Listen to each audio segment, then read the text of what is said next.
വളരെ പ്രയോജനകരമായൊരു നേട്ടം തന്നെയാണ് നിലവിൽ ഗണേഷ് കുമാറിനെ കൊണ്ട് ഗതാഗത വകുപ്പിന് ലഭിക്കാനായി പോകുന്നത്.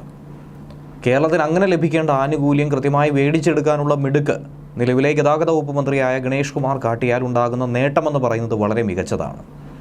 നമുക്ക് തന്നെ അറിയാവുന്നതാണ്, കേന്ദ്ര ഗതാഗത വകുപ്പ് ഹരിതവൽക്കരിക്കാനായി ഡീസൽ വാഹനങ്ങൾ ഒഴിവാക്കി, പ്രത്യേകിച്ചും പൊതുഗതാഗതത്തിൽ നിന്നും ഡീസൽ ബസ്സുകൾ ഒഴിവാക്കി പകരം ഇലക്ട്രിക് ബസ്സുകളെ, ഈ വണ്ടികളെ കൊണ്ടുവരാനുള്ള ഒരു നീക്കം തന്നെയാണ്, ഈ ബസ്സുകൾ എത്തിക്കാനുള്ള ഒരു നീക്കം തന്നെയാണ് നടത്തിയിരിക്കുന്നത്. അതിൻ്റെ ഭാഗമായി കേരളത്തിനായി തന്നെ 1000-ഓളം ഇലക്ട്രിക് ബസ്സുകൾ കിട്ടുമെന്ന കാര്യം ഉറപ്പായിരുന്നു. പക്ഷേ അത് അനിശ്ചിതത്വത്തിലായിരുന്നു. കഴിഞ്ഞ ഗതാഗത വകുപ്പ് മന്ത്രി അതേക്കുറിച്ചുള്ള നീക്കങ്ങൾ ഏത് തരത്തിലാണ് ചെയ്തു വെച്ചിരിക്കുന്നത് എന്നുള്ളത് നിലവിൽ ഗണേഷ് കുമാർ പരിശോധിക്കേണ്ടതാണ്. ഗതാഗത വകുപ്പ് അനുമതി നൽകിയിട്ട് പോലും ധനവകുപ്പിൻ്റെ ഉടക്കുണ്ടായതോടെയാണ് സംസ്ഥാനത്തിന് കേന്ദ്രത്തിൽ നിന്നും കിട്ടേണ്ട ഈ ബസ്സുകൾ ഏകദേശം 950-ഓളം ബസ്സുകളുടെ കാര്യത്തിൽ കട്ടപ്പുറത്തായത്.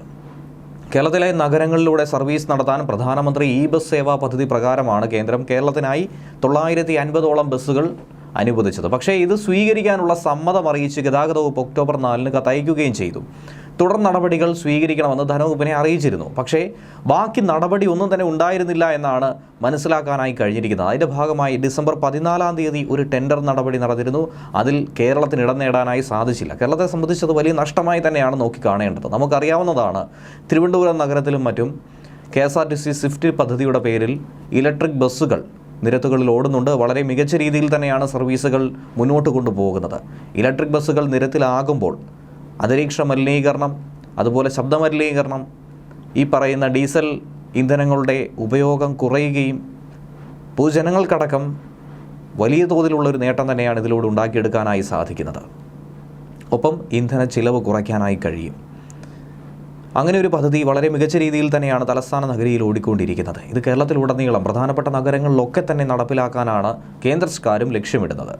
പക്ഷേ പദ്ധതി പ്രകാരം ബസ്സുകൾ നേടുന്നതിന് വേണ്ടി ധനവകുപ്പ് പേയ്മെൻറ്റ് സെക്യൂരിറ്റി മെക്കാനിസം ഉണ്ടാക്കിയാൽ മാത്രമേ നമുക്കത് ലഭ്യമാകൂ. അത് സർക്കാരിൻ്റെ ഗ്യാരണ്ടിയാണ്. ഇതിന് കേന്ദ്ര സർക്കാരുമായി ചേർന്ന് 83 കോടിയുടെ കോർപ്പസ് ഫണ്ട് ഉണ്ടാക്കിയെടുക്കണം. കേവലം 83 കോടി രൂപ സർക്കാരിനെ സംബന്ധിച്ചത് തുച്ഛമായൊരു തുകയായി മാത്രമേ നമുക്ക് നോക്കിക്കാണാനായി സാധിക്കൂ. എന്തുകൊണ്ടെന്നാൽ കേരളീയവും നവകേരള സദസ്സും ഒക്കെ തന്നെ നടത്തുന്ന സർക്കാരിന് 83 കോടി രൂപ എന്ന് പറയുന്നത് ഒരു കേരളീയത്തിൻ്റെ കാശ് മാത്രമേ, അല്ലെങ്കിൽ നവകേരളത്തിൻ്റെ കാശ് മാത്രമേ ആകുന്നുള്ളൂ എന്ന് സാരം.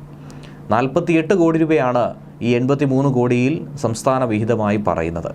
ബസ്സുകൾ നൽകുന്ന കമ്പനിക്ക് വാടക വിഹിതം കൃത്യമായി നൽകുന്നതിനും വൈദ്യുതി മുടങ്ങാതെ കിട്ടുന്നതിനും സർക്കാർ ഗ്യാരണ്ടി ഉറപ്പാക്കാനാണ് ഈ കോർപ്പസ് ഫണ്ട് എന്ന് പറയുന്നത്. വാഹനം ലഭിച്ചാൽ മാത്രം പോരാ, അത് നിരത്തിലൂടെ കൃത്യമായി ഓടിക്കാനും സാധിക്കണം.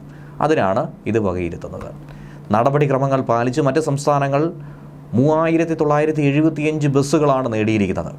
നമ്മുടെ അയൽ സംസ്ഥാനമായ കർണാടക ആകട്ടെ 795 ബസ്സുകൾ ആവശ്യപ്പെട്ട് മുന്നോട്ട് പറഞ്ഞിട്ടുണ്ട്. ആദ്യഘട്ടമായി 350 ബസ്സുകൾ അനുവദിച്ച് നൽകുകയും ചെയ്തു. രാജ്യത്തായി 10,000 ഇലക്ട്രിക് ബസ്സുകൾ വിന്യസിക്കുന്ന വലിയ പദ്ധതിയായി തന്നെയാണ് പ്രധാനമന്ത്രി ഇ ബസ് സേവ എന്ന പദ്ധതിയെ നോക്കി കാണുന്നത്.